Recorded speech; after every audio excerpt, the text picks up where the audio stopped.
Okay, welcome back, everyone. This is the day 2 of the winter school.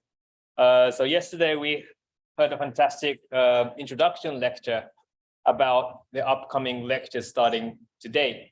And also we had a great discussion too. So this morning, the schedule is on the board. It's going to be a long morning, so get ready. And the first lecture is Dr. Nick Brancazio. So take it away.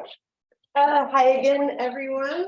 Thank you for coming back, and thank you for the wonderful welcome yesterday. It was a really good time. I enjoyed meeting you and talking with you about all of your interests.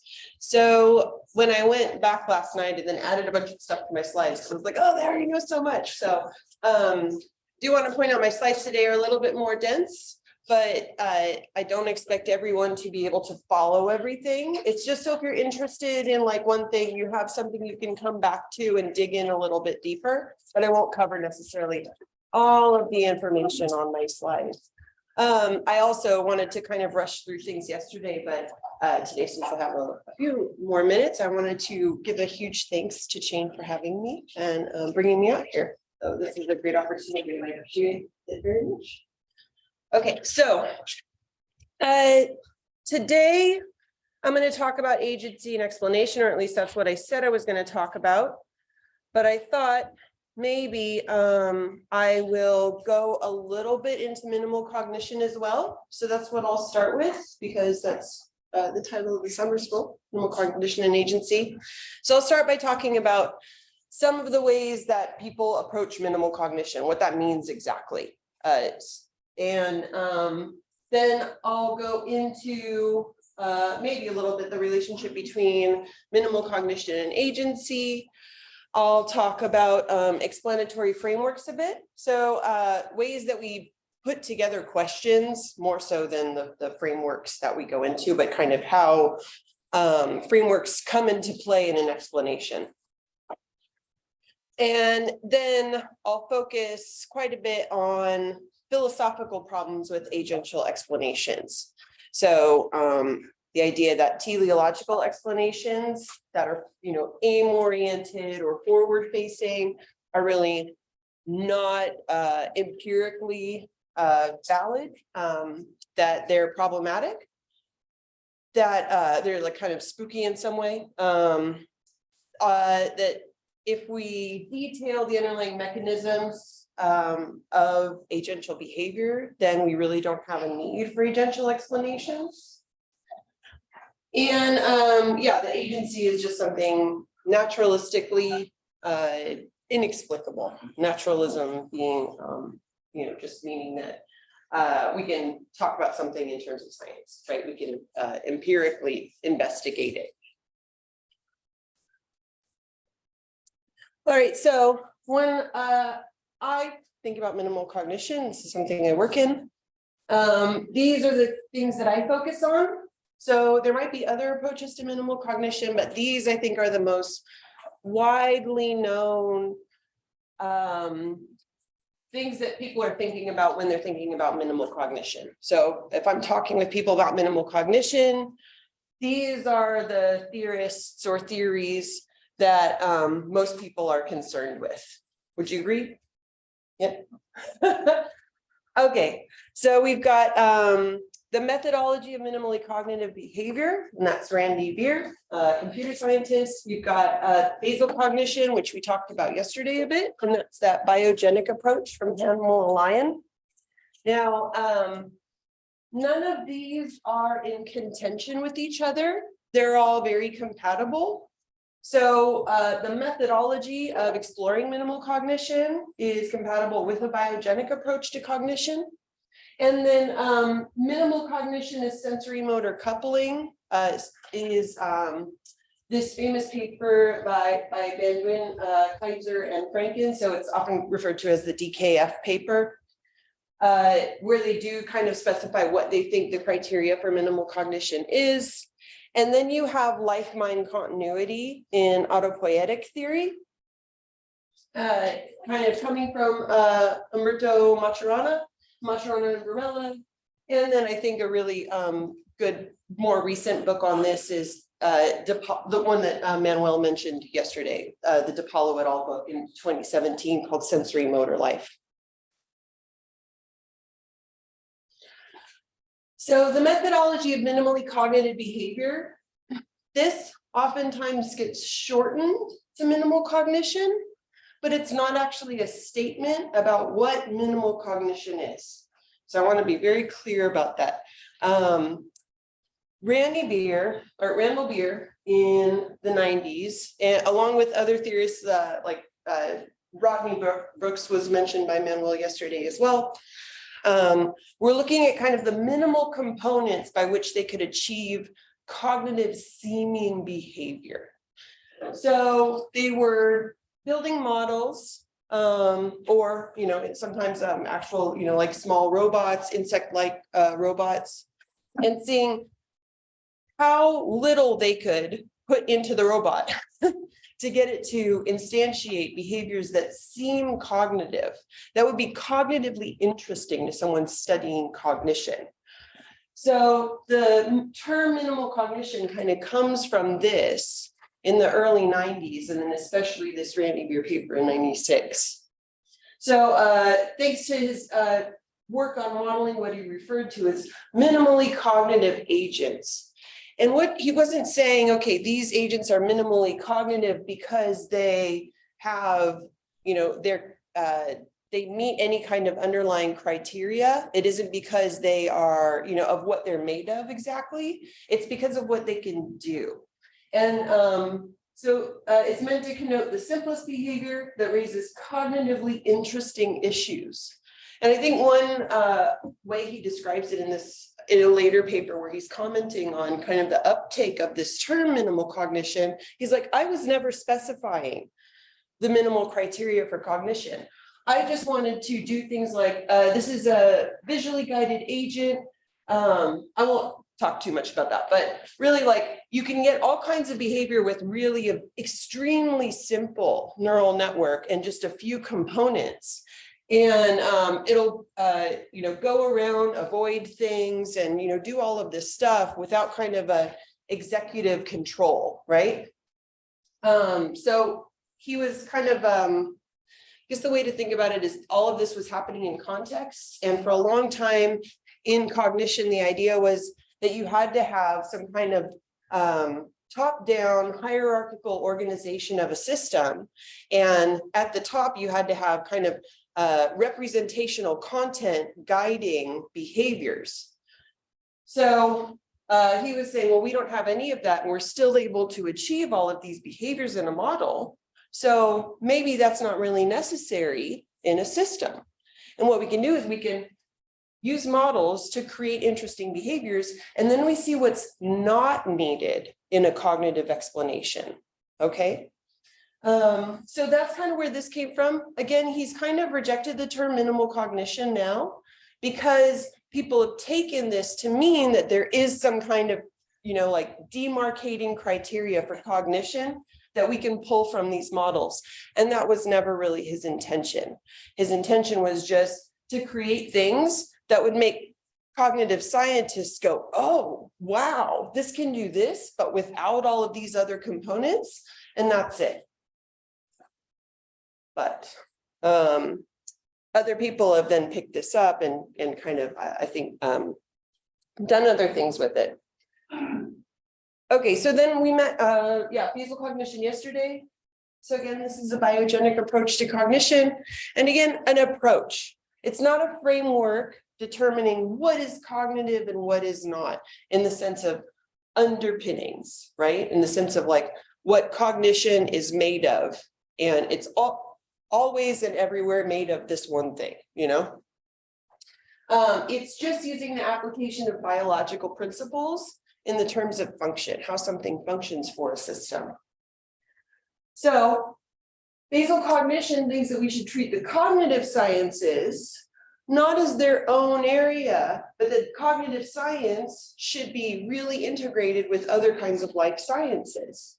So we have certain kinds of explanations in life sciences, and we think cognition is, an aspect of living systems. We should look at how it's functioning to keep a system alive. So that's where this comes from. So functions to ensure survival, reproduction, adaptability, and so on. And we talked about a lot of this yesterday. But again, it's an approach. It's a way of carving out the phenomena and a way of thinking about it. It's also very pluralistic in that it doesn't commit to any one way of then explaining cognition. Okay.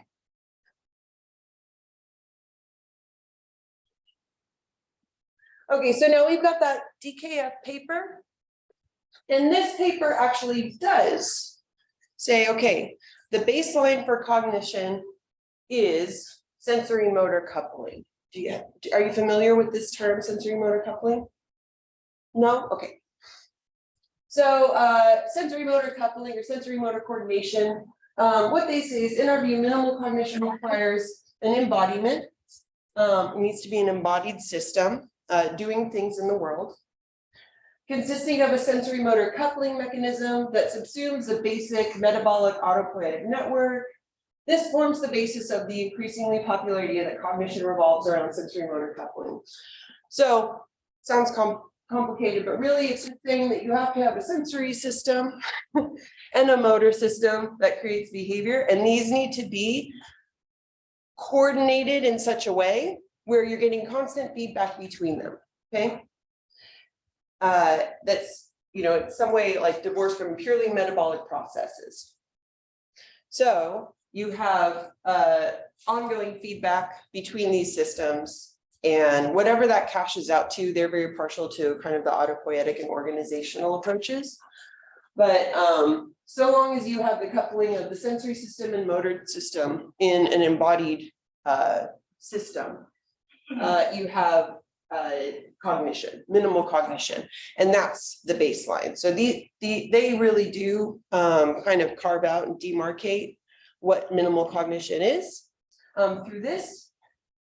And what that means is, so here's the difference. You have like, are you familiar with okay. So really kind of easy explanation, the Lac-Apron system.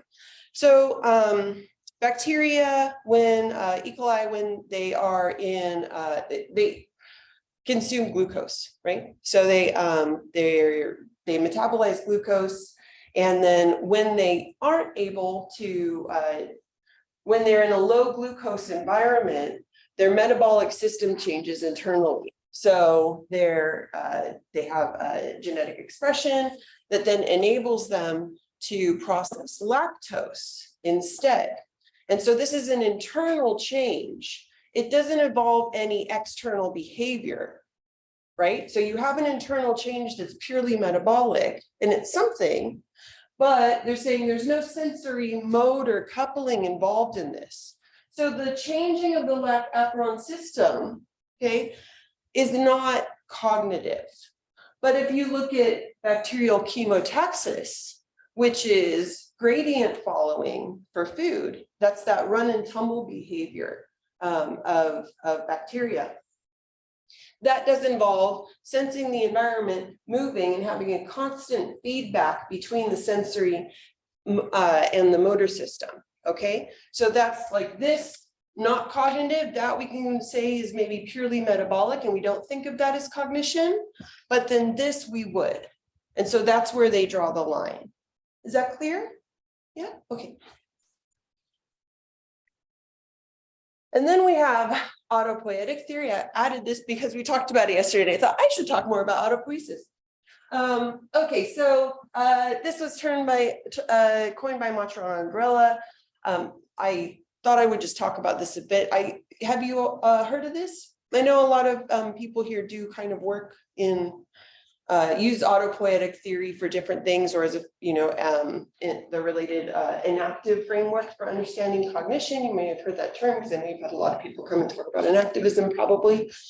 It's based in this, and the kind of broad idea of it is that living things live far from equilibrium. Theory requires a lot of work to maintain, but in order, you know, living systems do maintain is the thing, right? They work far from equilibrium and work to persist, okay? So that was a word that came up yesterday.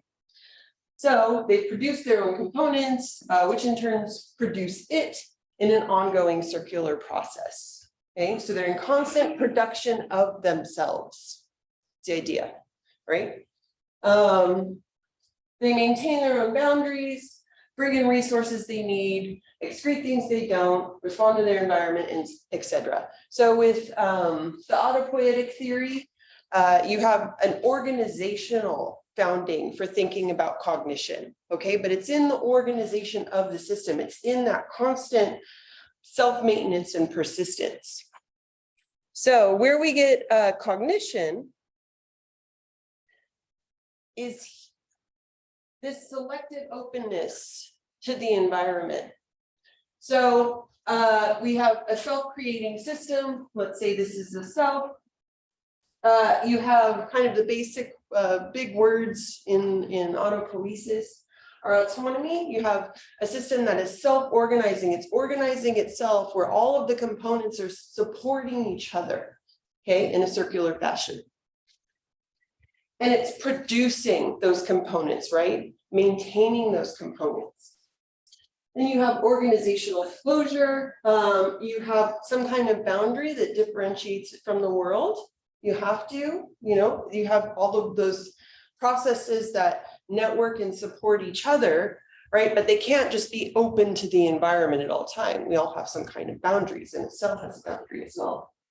And it has to work constantly to create that boundary that differentiates it from the world. Okay, so that's where it's organizationally closed. And then agency, though, is that knowing when to be open to the environment in a way. So it can't just stay closed, or else it can never take in nutrients, right? And excrete, things it no longer needs, or things that are bad for it. So it has a selective openness to the world. And that word selective is really important, right? Because we're thinking, of course, about agency and knowing when to be open to the world and when to be closed to the world. It's going to be kind of the foundation of agency and cognition. So these are some kind of big theories in minimal cognition. So when you hear the term minimal cognition, there's not any like one thing that people are thinking about. It's kind of a complex of these different things, which all kind of work together. Like a lot of these theorists are, in discussion with each other. I think all of these are. And I think a lot of these are really compatible theories in some way. Okay, so that's my background in minimal cognition. Now we'll move on to agency. See where we're at.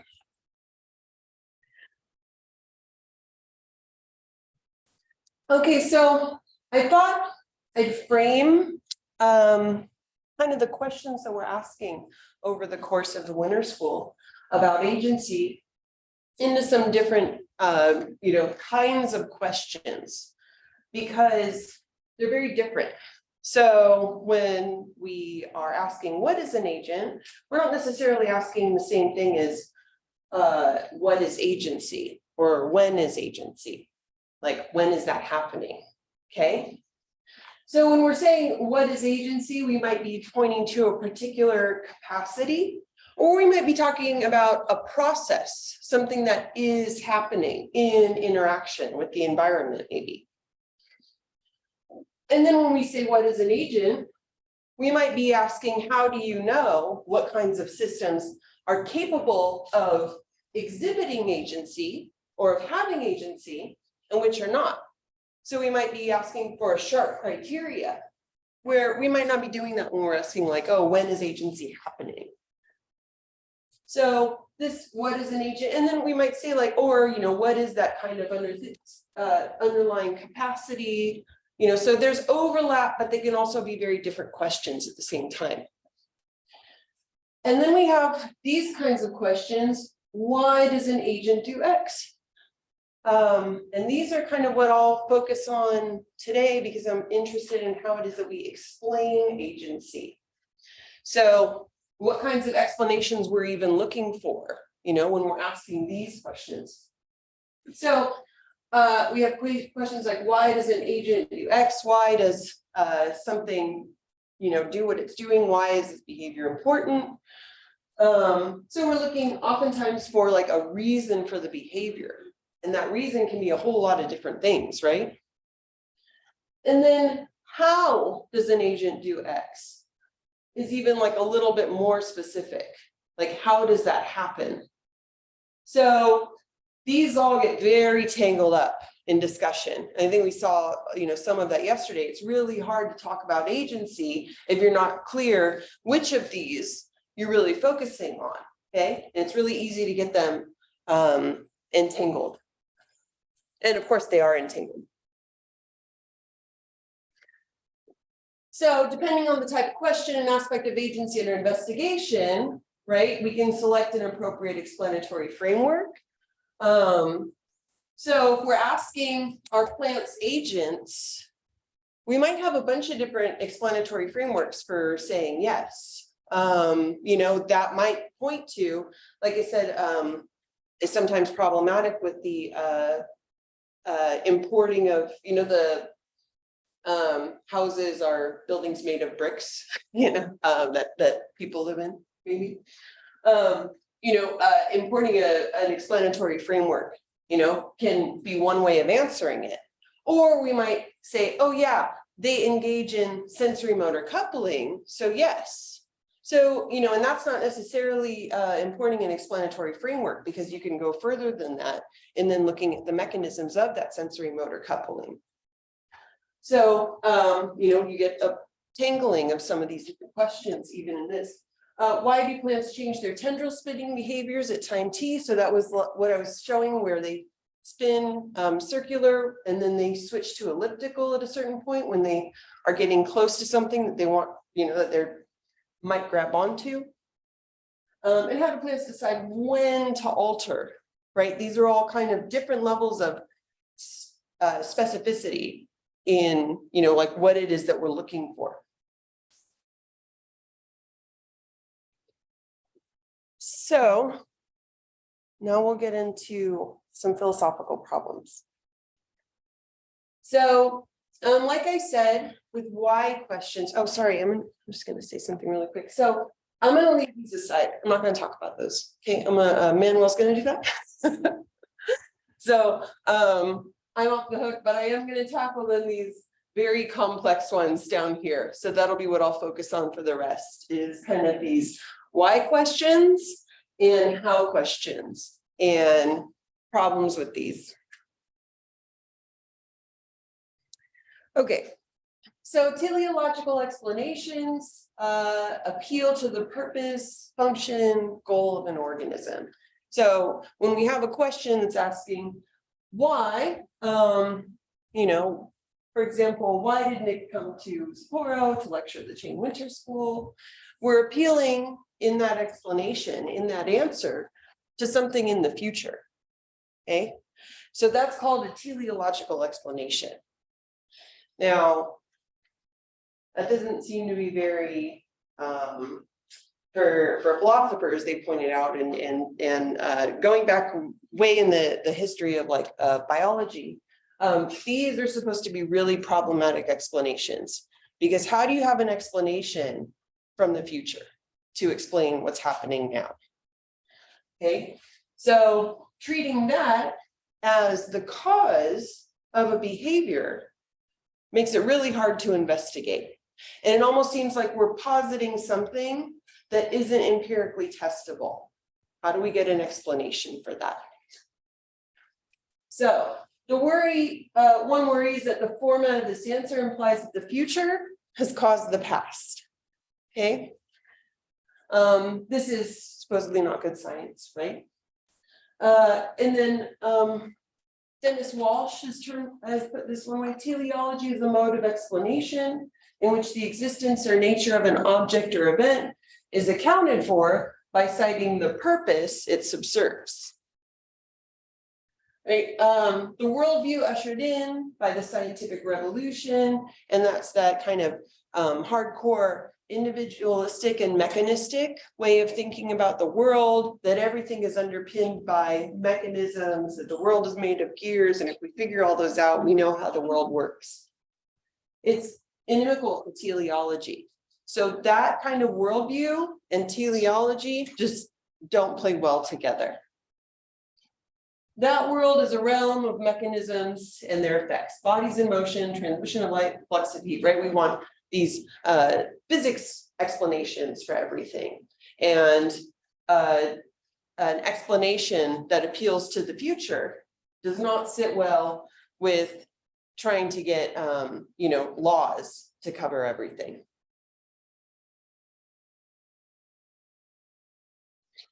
Okay, so if we accept this as a problem, if we think, oh, okay, yeah, we can't have that. We can't have the future causing the past. These kinds of explanations are too problematic for us to take them seriously in biology and in the other life sciences. Then functional explanations are just off the table. Okay.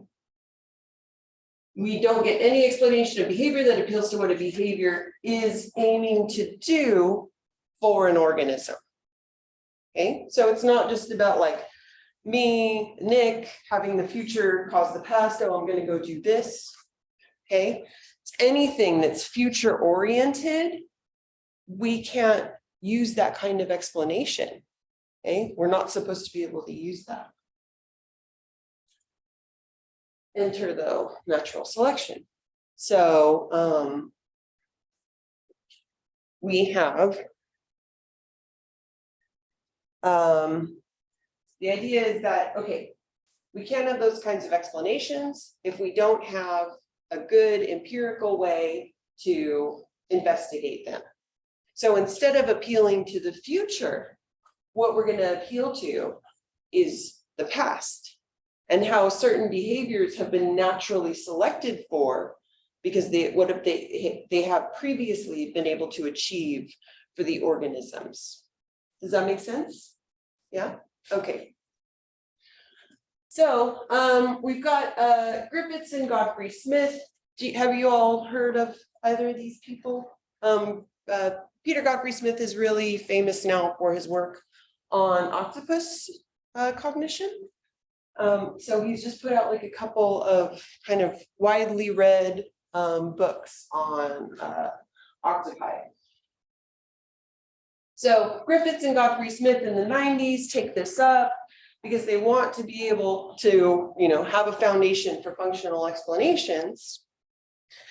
And they propose this etiological theory of function. So this theory provides a framework for understanding claims about the function of a trait or activity in a species by appealing only to adaptation, only to what has been naturally selected for. As the causally relevant mechanism. So adaptation is the causally relevant mechanism. So we can still have something to ground our theory in that's not actually pointing at the future. It's pointing to the mechanism that's been selected for. And that's it.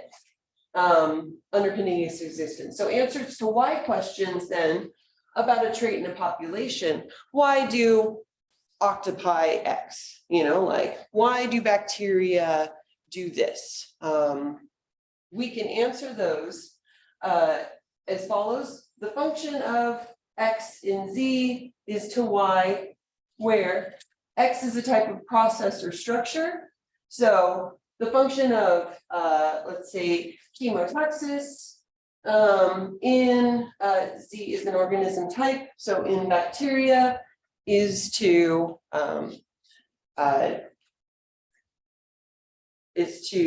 collect more glucose, or yeah, that's fine. So we have a way of answering this that appeals to natural selection only. We still get a functional explanation, okay, and we're not actually facing toward the future in answering the question. We're talking instead about how it's been selected for, okay? So, and then we can go to like a genetic explanation, which was brought up yesterday.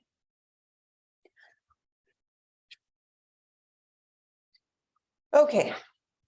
Now, of course, philosophers love to argue with everything. So then there's drama about this, right? So this doesn't satisfy everybody. Dennis Walsh, who's a big name in agency, is someone who's very, I think, very friendly to minimal forms of agency. Okay.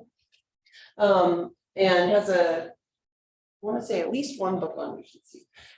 Anyways, he points out that functional explanations that apply to the activities or part-whole relations of individuals can't take the ETF form. So, right, that's great for some things at population level, okay? But if we're trying to figure out how, let's see, part-whole relations, how something is working to support the rest of the system, then we can't get that form out of that, okay? And thus answering why questions about individual behaviors. Why is this bacteria doing that? Rather than why does this trait exist? You know, why are bacteria in general capable, or, you know, why do they do this thing? He says, when we want to answer questions about individuals, we still need these kinds of teleological explanations. Because we still need to be able to point to the reason that a particular bacteria, what they're aiming at. Okay, we don't just want to say, oh yeah, they are doing that at this time because they were adapted to do so. It's not a satisfying explanation. And then Nick McShay also argues against the etiological theory of function. Nick Shea is like a hardcore representationalist. So he really thinks representations need to be doing a lot more work. So he says natural selection tells us about the process that gives rise to teleology. It tells us what underpins teleology itself, that organisms can be future oriented. Okay, so the process that gives rise to that, but it does not explain how it works. It does not point to any particular mechanism behind the mysterious moment-to-moment behavior. Okay, so all it's really pointing at is saying, oh, okay, natural selection is, you know, created this trait in a population, and that's it. It's not telling us what underpins that trait and how they're able to achieve that aim-oriented behavior. So we still need something deeper. We still need some kind of framework-specific explanation or mechanism, right? The mysterious moment-to-moment behavior, the seeking behavior of seemingly purposeful entities.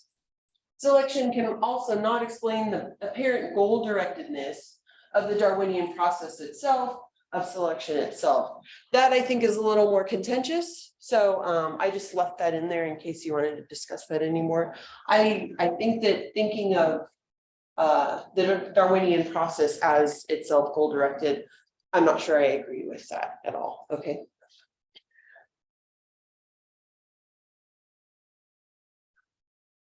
Okay. So we don't get answers to our how questions from the ATF. That's what Nick Shea is pointing out. We still don't, these kinds of answers to why questions still don't give us the how. How does it work? Okay. How does something aim toward the future? At population level, like how do they achieve that? Or at the individual level. So how is something doing something at time t?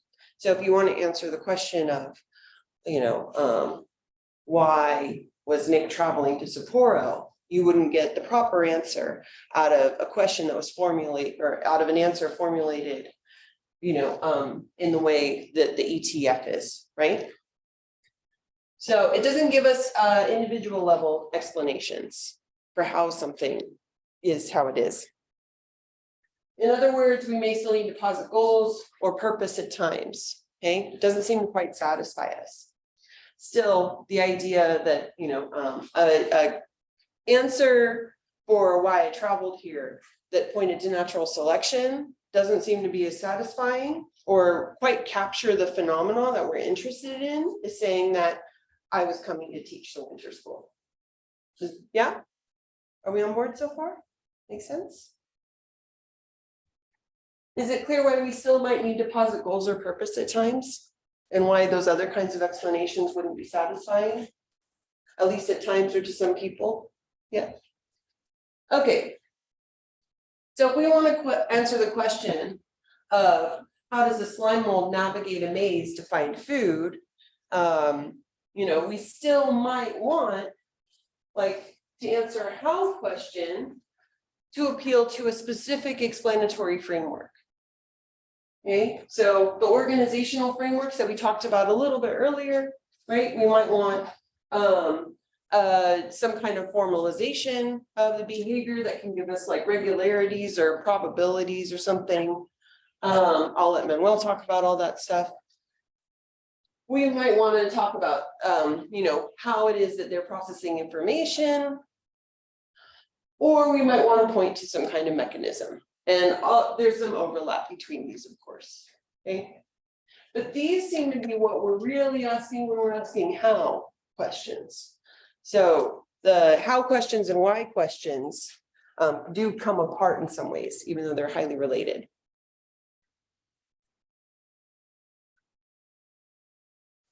Yeah, so you can tell we have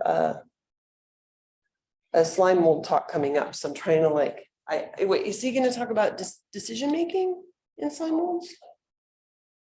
Does anyone remember offhand? Yeah, was it decision making in slime molds? Yeah, okay, so I'm trying to like frame this so that, you know, when we're listening to the talk, we're thinking about these things like, how does this, like, are we answering the why question or the how question, you know, when we're yeah, learning more about slime molds.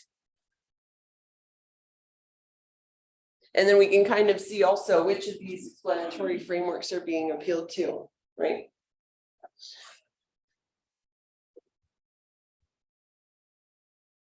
Okay, so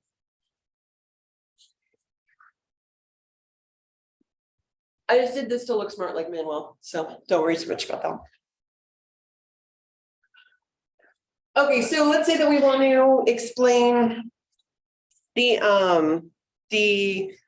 how it is that bacteria do something. Okay, so I pulled this from a recent paper, 2021, by Bechtel and Bick on decision making in bacteria. Okay, so in the special issue on basal cognition, they give an explanation for how it is that bacteria make decisions and why we should think of it as decision making.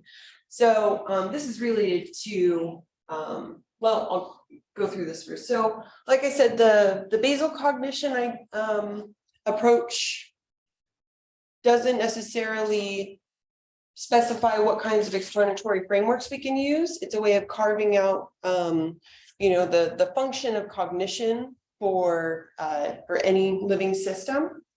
So they have this toolkit of kind of the basic basal cognitive abilities. So the things that all living systems can do and how they function to to maintain the system, right?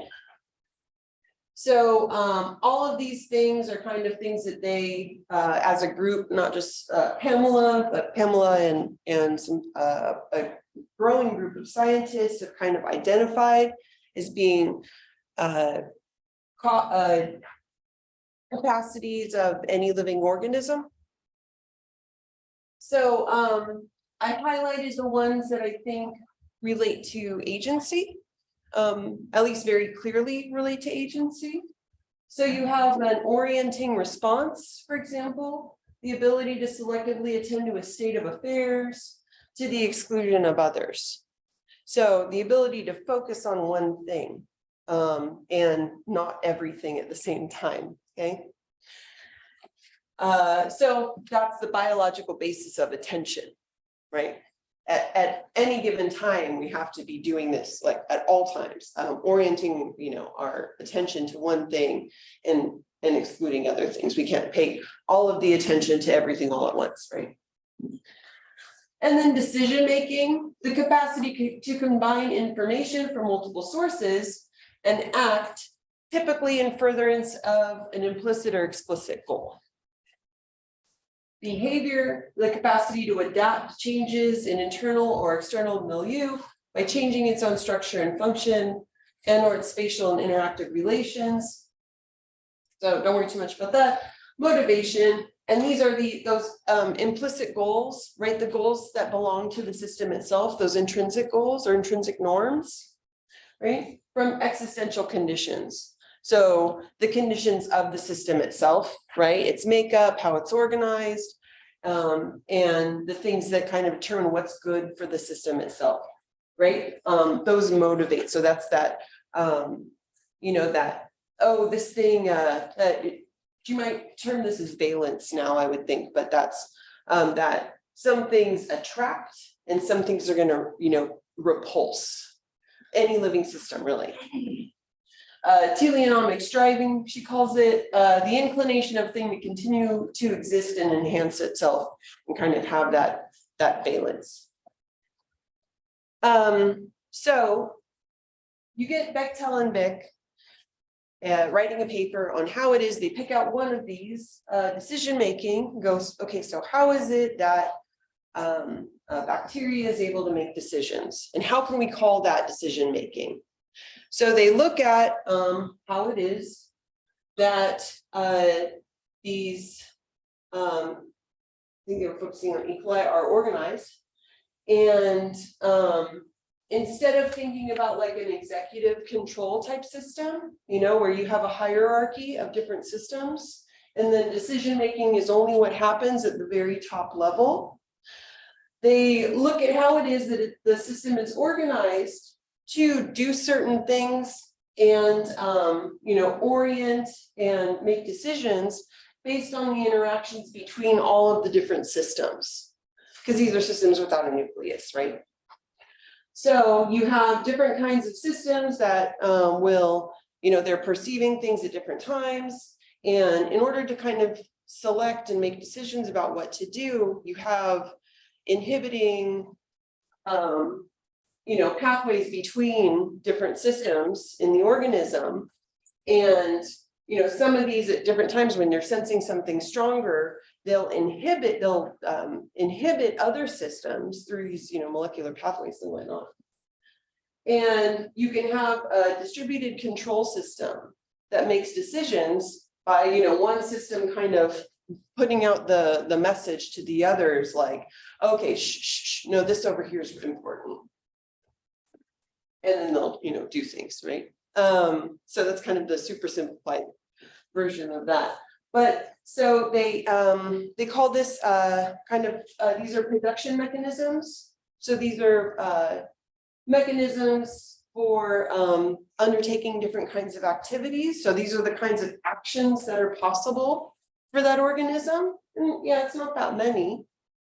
And then these are the different control mechanisms that influence which of these ends up being the outcome, right? The thing that's happening. And of course, these are like in, you know, constant feedback, like with the sensory motor coupling, you know, there's constant sensory inputs too that are changing these at times, you know, so maybe they'll keep doing one thing because everything's balanced in that way, and then something will shift, and then there'll be a different production mechanism will be, you know, something will get inhibited, and then a different activity will be produced. But then just through looking at these control and production mechanisms, you get a rudimentary decision-making process, okay? So in order to, again, describe how, or explain how it is the bacteria engage in decision-making, right? For Bechtel and Bick, who are both fans of mechanism, but also like are perfectly happy with other things, they go, okay, well, let's look at this, find the mechanisms, and that's it. Then we've got an explanation. And they say this is also kind of the foundation of agency as well. So we have rudimentary decision-making processes, you know, that depend on what an organism is doing in relation to its environment as well. So that's that. We look at a function, we carve it out. We go, okay, how do we want to explain this? How does it engage in this decision-making behavior? We give a mechanistic explanation, okay? And then we have maybe an explanation of agency for these particular systems. And then we have one that can be applied to individual systems as well, possibly, okay?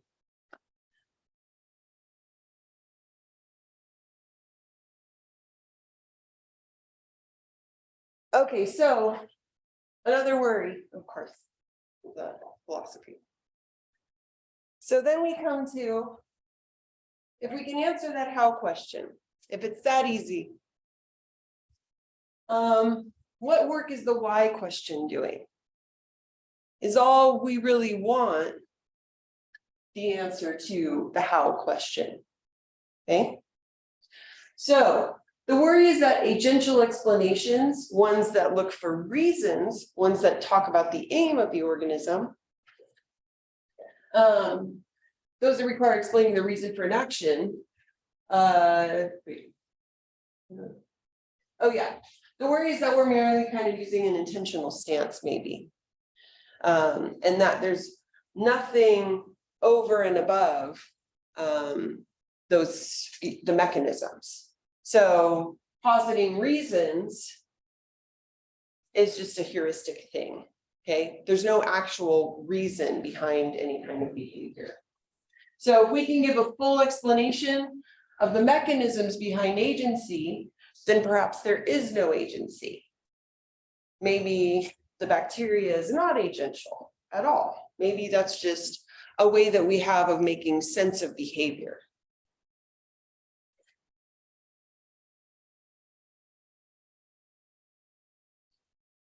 So enter Fodor, always got to go to Fodor. Okay, so this in how many of you have taken like a philosophy of cognitive science or philosophy of mind course, or kind of know, or even like kind of a history of cognitive science course? Anybody? No? Okay, so in cognition, this has been the big problem, okay? The idea that, we need something to point to explain reasons for actions, okay? So in order to explain why people do things, especially people, we've had to come up with all kinds of weird stuff. And one is representational mental states. So the idea is that intentional behavior, behavior that is aim-oriented, you need to posit some kind of intentional mental state, because we can't have something that is future-oriented. We can't have the future causing the past. So we need to have something in the present, like some reason that we can point to in my brain, right? Or otherwise. That is the cause of the behavior.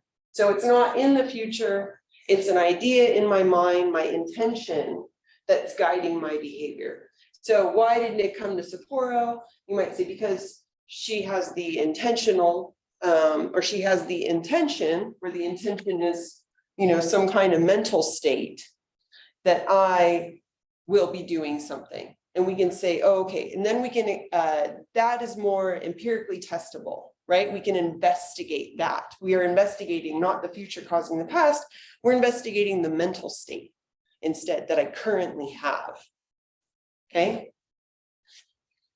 And now Fodor says, this is Jerry Fodor, this is actually the hallmark of agency.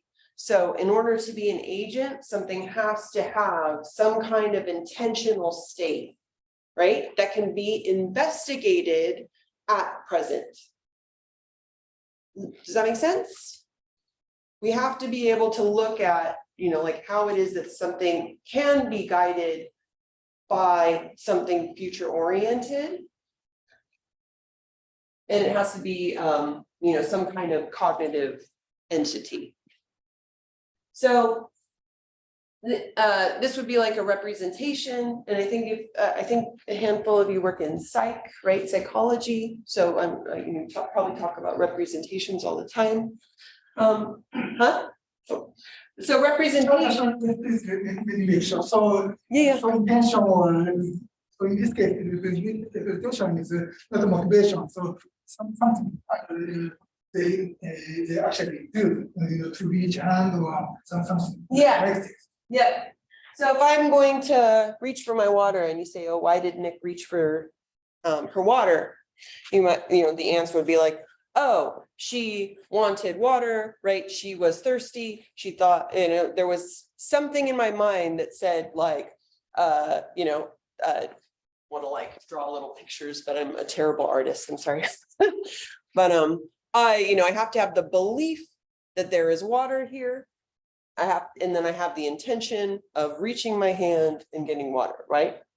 So the explanation comes from, again, that kind of top-down executive function of there is a representation somewhere in my mind that was like, I believe there's water there, and I want that water, and I'm going to reach and get it. Okay, I intend to drink my water. Okay. So representations of this type, like if you are kind of looking for top-down explanations, they enable agents to behave in ways that are not merely governed by lawful covariation of a property of the stimulus with the property of the response, meaning it's not just reacting to the environment via some kind of mechanism. It's there, like with the paramecia, there's nothing that they could have done otherwise. They're just reacting to the environment, okay? But my action, I can think I'm going to get on a plane and I'm going to go to Sapporo, okay? And I can plan ahead because I have representational mental states, is the idea. So I can do more than just like an explanation for my behavior involves more than just this lawful covariation of property of the stimulus, something the environment's doing, right? And then a property of the response inside the bacteria, okay? So for someone who thinks this, it would just not be possible for a paramecia to be agential. It's just not possible because purposeful action requires the possibility of actually representing an aim. So paramecia, there's just reactions and that's it, okay? There's no actual aiming of anything, okay? So the goal must be capable of guiding an organism's activity. Otherwise, the system's just merely responding to environmental stimuli, and that's it. There's nothing more than that. So this is what Kaiser in 2001 book argues against. So this kind of way of thinking in the history of cognitive science, that's kind of why I was asking about that. What these people, like this was kind of the, and still is largely like kind of the common way of thinking about cognition is that you have to have some kind, you have to be able to posit some kind of representational mental states or something. You have to be, in order to explain a lot of behaviors, okay? And then you have people like Maturana and Varela and all the other people that we talked about with the minimal cognition stuff who were pushing against that tradition and saying, well, how can we get interesting behaviors without positing all of that? Like it seems like that's, too much. It's too much of an ask. So it seems overly intellectualized and like we're positing a lot of explanatory entities, but we, in order to make sense of things, but we actually don't know what those are. It's just to support the kinds of explanations that we're looking for in terms of reasons. And so that's kind of where we get the minimal cognition branching off and going, no, let's look at more minimal type explanations. Let's look at the organization of the system. Let's explore some other kinds of explanations then.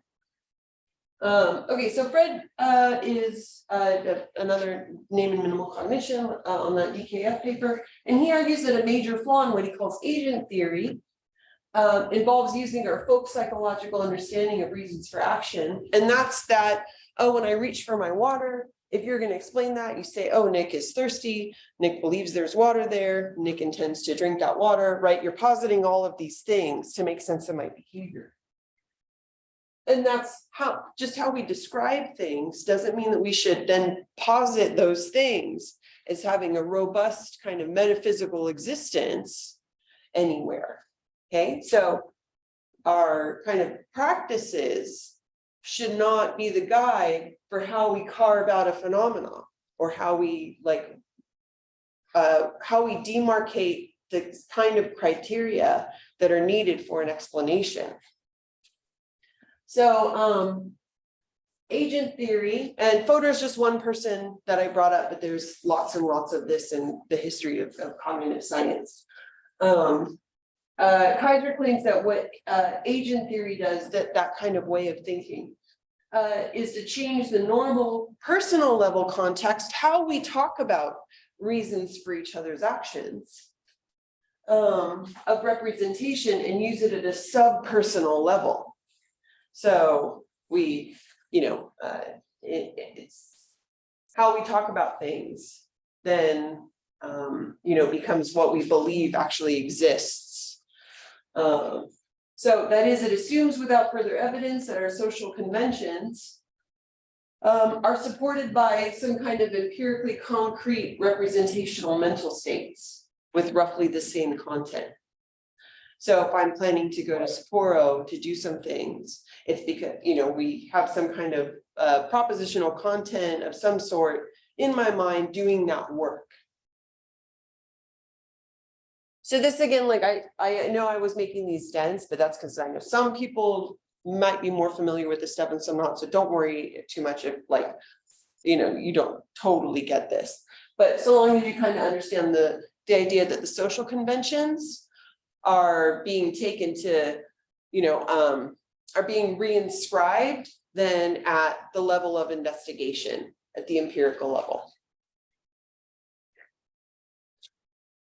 Now, the advantage of this kind of approach is that it gives us a way to answer both why and how questions. So we get, when we're answering why Nick did something, we get the why, oh, because we had this, I had an intention to do a thing that we can look at now. We don't get the future causing the past. And then how, we start there. We start from the intention. We go, oh, okay, now we can investigate what that intention is. What's the underpinning of that intention? We can then do cognitive science led by the idea that what we're looking for is an intention. But like with Fred Kaiser's criticism, we don't really know if there is an intention anywhere in here, right? So Kaiser costumes that folk psychological terms we use to describe, they're then assumed to directly correspond to some kind of subpersonal mechanism that support that behavior. And then, further, like going back to agency, right? Framework-specific assumptions about representations in cognition are then used to define what belongs in the category of agents. So you say, oh, okay, we need a representation in, some kind of intention in order to cause behavior, and only systems or organisms that have representations then intentions are agents. Okay, so we go from the folk psychological explanation to then the scientific explanation, and then we have a demarcation criteria. So it's a lot of very problematic moves to go that direction to investigate agency. That's what Kaiser is pointing out. We're starting from top down, again, back to that anthropocentrism, and starting from our practices, and then drawing a line, but also by making assumptions about what cognition is made of. Okay, does that make sense? Yeah, okay. And then this relates to the intentional stance, of course, which we brought up yesterday. I know some of you talked about. The intentional stance is the strategy of interpreting the behavior of an entity by treating it as if it were a rational agency who govern its choice of action by consideration of its beliefs and desires. So Dennett proposes this idea of the intentional stance way before this, not 2009, I'm going to say in 86 or something like that. Do you know? 86? Yeah. Oh, 87. So Dennett says, well, maybe this, maybe the practice is just a practice. Maybe it's just something we do, and that's fine. But we can do that, as part of our formation of explanations where it's useful, where it's pragmatic, it's just a thing that we do because we're humans and we have certain ways of understanding things. So the intentional stance, treating something as if it has intentions without necessarily positing intentions in a robust sense, gives us a theory neutral way of capturing cognitive competences of different organisms or other agents without committing the investigator to over-specific hypotheses about the internal structures that underlie the competency. So what he's saying is we can continue to ask these questions so long as it's useful for us. But just asking these questions doesn't mean that we should then posit intentions in any robust way. Okay, it's just a framing for explanations. All right, so we can start there, but we can still just skip to the how questions, and we don't have to have any kind of specific demarcation criteria. So he's saying we can't go from the question or from the practice then to positing intentions in this robust sense and then drawing those criteria. So we can ask those questions, but we shouldn't be doing those other two things. Okay. Now Dennett, my impression or my reading of Dennett is that he's kind of actually flip-flopped around a little bit. So he has sometimes seemed like he does think we should actually posit these and explore them. And then he'll turn around and go, oh, no, it's just a theory neutral, like practice thing. And then sometimes he goes kind of eliminativist. He's like, these are merely questions and there is no agency. And then he'll come back to something like this. This is the one I like the best. I just use that one because it doesn't really commit to any of those things. But he's just saying this can be useful, right? In a way that doesn't commit us to anything beyond just formulating the question in that way, because we like to, because it makes sense to us.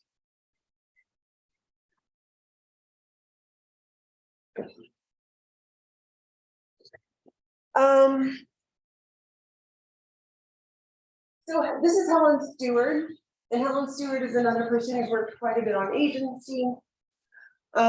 She, I want to say, kind of started out a little more intellectualist about agency and thinking that we needed some kind of, intentions. And over the last 2009 and then in I think her 2013 book, she's really kind of moved away from that. Thinks that there's really something else to agency that agency has a different kind of requirement, I guess. So she kind of advocates for moving away from the connection between agency and the representational intentions, or that kind of stuff we were talking about, the Fedorian view about agency. And her view is that when we attribute agency, when we do engage in this practice of attributing agency, to non-human animals, for example, so if you have cats or dogs or pets, you spend a lot of time with, some more maybe complex animals, when we attribute agency to them in our explanations, like, oh, they did this because blah, blah, blah. they wanted something. When we use that kind of desire language, want language, intention type language, it's because we see them as a center of some form of subjectivity. So there's some, like, we know that there is some experience there happening, guiding that behavior. So we know that there is, or, you know, maybe in some way that kind of sense of the mindness of action, you know, that there's something maybe, you know, I won't go too much into this, but, you know, like some kind of consciousness, or there's a subject or some kind of, you know, phenomenological experience underneath that. And so she thinks we're justified in attributing some rudimentary intentional states, wanting, you know, things that are in some way aim-oriented. Like, oh, why is my dog running that way? Oh, he wants to go find his phone in the backyard, right? So we're justified in attributing those kinds of reasons for action because there is some kind of, you know, rudimentary intentional state, and we're justified in saying that because they're a subject. So they do want, they have that experience, that kind of phenomenology of wanting, that there's that feeling of wanting or desiring something. Okay, so it's not so much about the underpinning intention as it's about the feeling, right? That phenomenology of having a want or desire, something of that nature. Okay, so this is in a non-propositional sense, but there's still something maybe effective about it. Effective in like the emotional kind of sense, you know, like there is something to the experience, right? Like there's a feeling of want, of desire, of the, you know. Okay, so maybe I'll try to get through this. Again, I don't want to go through this too much. This is just in case you want to read that later, okay? But really, she just argues that our intuition to attribute to at least some kinds of non-human animals is based in this, and that looking for mechanistic explanations of these doesn't capture that feelingness, that subjectivity underlying wanting. Okay, and that's getting left out of the of our explanations if we're going for kind of a pure mechanism and only looking at the underpinning. We're leaving out the subjectivity, that feeling of wanting, of desiring, that accompanies agency, that's she would, you know, say is a part of agency, an integral part of agency. But then coming back to our friend the paramecium, she says, okay, so like when we posit that about a dog wanting, we feel there's a subject there that is experiencing want. With the paramecium, or like with Bechtel's decision making for bacteria, you know, they want, we could say, oh, the bacteria wants to climb the glucose gradient. But she says once we answer all of the how questions for the bacteria and we get the mechanistic explanation, we're not inclined to attribute some kind of paramecium self underneath that is experiencing the want of climbing that gradient.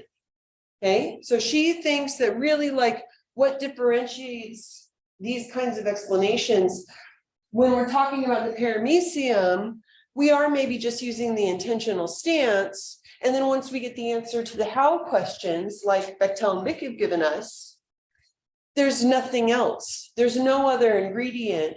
And maybe that's not agency, okay? Even though we might use agential explanation sometimes. But for some non-human animals and humans, there's something else. There's a subject experiencing agency, wanting, desiring, doing, you know, like acting. Okay. So for her, that's the difference. And I think that's worth thinking more about maybe. So for our paramecium, Once we get all the equations, once we get all the mechanisms sorted, whatever framework you want to use for a full explanation, once we fully explain their behavior, she doesn't think there's a role for subjectivity and thus no agency actually happening. Unlike with more complex systems. Cool. Okay, so this is still pretty contemporary. Like this is actually that there's some kind of underlying subjectivity or psychology, however you want to term it, that experience is important for agency. It's an important component ingredient for it. It's still very, very contemporary. So Tomasello just put out a book on this and says like, even when they're doing something highly complex, the behavior of ants and spiders and bees does not seem to be under the individual's control. Their evolved biology is in control. What does that mean? What does that mean? I don't know. It seems to me to mean that under the individual's control means there's an individual experiencer. There's something beyond just the mechanisms. There's an experience. There's still something that doesn't get, their biology is just in control. It's just all those mechanisms, right, in relation with each other. But being under the individual's control is something for higher level agents, okay? So the idea that all life is agentive does not seem to sit well with a lot of philosophers and a lot of scientists, and still doesn't. However, there's no clear consensus on what that kind of magic ingredient is that humans have, and maybe other kinds of non-human animals, at least some, that they have when they undertake agential behaviors. Oh, sorry, should have put like other kinds of systems like spiders, bees, paramecium, don't possess. And I don't know how that line is drawn. I'm not sure what that ingredient is. It seems pretty convincing that maybe there is a role for subjectivity and agency, but I'm not totally sure. So yeah, I don't know why we would say that when Bechtel and Bick have explained agency, they've actually eliminated agency. I think that's questionable. So that's me. That's the end. Right on time. Okay, so I didn't do discussion questions for today. I just actually added a little bit more of Tomasello, and that's if you want to discuss it in your groups, but don't feel like you are obligated to. But I did just put up another quote from this really recent 2022 book that just it came out at the end of the year. And I want to just, if you want, you can examine this a little bit, cash out what's being said, and then, talk with your groups about whether you agree or disagree and why. Okay, thank you. Thank you, Nick. Fantastic lecture and